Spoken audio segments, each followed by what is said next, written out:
Hey guys, this is Austin, and today I'm here with a review of the Google Nexus 4 on Android 4.2. With high-end internals, an impressive design, and the latest tasty Android treat, let's take a look.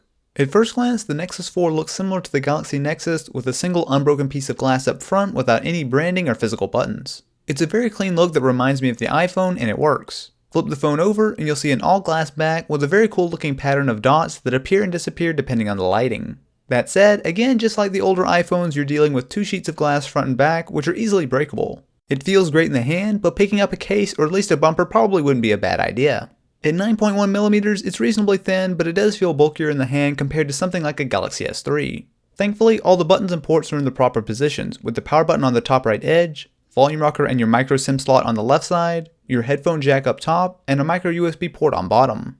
Around back is the 8MP camera and the LED flash, and on the top right you'll find the 1.3MP front-facing camera. The screen is a 4.7-inch display with a resolution of 1280 by 768. This is slightly wider than a typical 720p phone, which does give you a bit more width to the keyboard for example, but it really doesn't make a huge difference. As with the Galaxy Nexus, instead of physical buttons, the Nexus 4 sports on-screen Android keys, which will rotate with the phone in landscape mode and disappear altogether when watching video for example. The screen itself is an IPS panel, and it's among the best smartphone screens out there, with good viewing angles and very impressive saturation and contrast. The Nexus 4 is running Android 4.2 Jellybean, which brings several improvements from previous versions. The first thing you'll notice is just how quick and responsive the phone is. No matter how fast you try to go through the interface, it keeps up and easily matches the best from iOS and Windows Phone. You'll also find an improved gesture keyboard that works similarly to swipe, allowing you to trace out the letters you want to type and let autocorrect figure out what you mean. There's also a new quick settings menu in the notifications that allows you to toggle Wi-Fi, brightness, and more at a quick glance. The lock screen has also been totally redesigned. You can swipe to the right to get quick access to the camera, and you can also add widgets such as texting, calendar, and email, and third-party apps will be able to use this as well. Another somewhat useful feature is Daydream, which works like a screensaver that displays the time, photos, or news from Google Currents when the phone is docked. Google Now has also seen some major improvements. It can now check Gmail to see if you have anything being shipped to you, reservations at a hotel or for a plane, and much more. It also remains as fast as ever. What's the weather going to be like in Los Angeles tomorrow? Tomorrow's forecast for Los Angeles is 70 degrees and mostly sunny. When is the Super Bowl?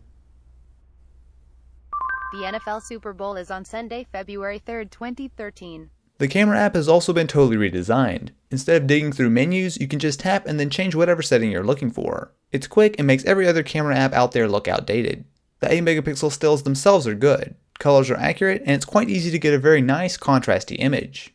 As you guys can see here, the 1080p video on the Nexus 4 isn't half bad. Now probably my biggest complaint is the lack of autofocus. As you guys can see here, I was just up close on the Android. Now if I give it a minute, yeah there we go, it will focus, but there's no way to tap on the screen to autofocus. So if I touch, instead it will go ahead and take a picture, which is fine, but there's no real way to manually autofocus, which is kind of a big deal. Once you've shot pictures, there's a very impressive built-in editor. You can add Instagram-like filters, which are decent, but you can also go more in-depth with contrast, saturation, and even adjusting the curves. There's also a new photosphere mode that allows you to take several pictures from a single area, and then it stitches them together to give you a result like Google Street View. The final product is a full 360-degree panorama that you can swipe through and share on Google+, which looks really impressive although it is a bit low resolution. Powering the Nexus 4 is a quad-core Snapdragon S4 Pro processor clocked at 1.5 GHz paired with 2GB of RAM and Adreno 320 graphics. This delivers some outstanding scores right on par with other high-end phones like the Samsung Galaxy Note 2 and HTC Droid DNA, and is easily enough to handle graphically intense games at a reasonable frame rate. The phone does tend to get warm when under long periods of stress, but in normal use it isn't an issue. One minor downside is the lack of expandable storage. With only 8GB and 16GB varieties to choose from, you're going to be limited on space, and having a micro SD card slot would have helped quite a bit. Speaking of minor hardware issues, the speaker on the back isn't particularly loud and the sound is a bit washed out.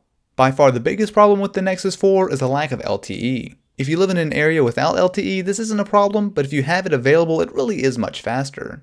Battery life is reasonable. With continuous light web browsing, you'll see a bit over 5 hours of use. It's on the lower end of most smartphones, but it should be enough to get most people through a full day of use. The Google Nexus 4 is easily one of the best smartphones period. Android 4.2 is extremely smooth and brings some very nice improvements. The build quality and design are top notch, and it's packing some of the most powerful specs in any phone yet. The lack of LTE is an issue, but at only $300 off contract, the Nexus 4 is a spectacular phone. If you're interested in more videos on the Nexus 4, feel free to check them out here, and don't forget to hit that like button and subscribe for more. Anyway, I'll catch you guys in the next one.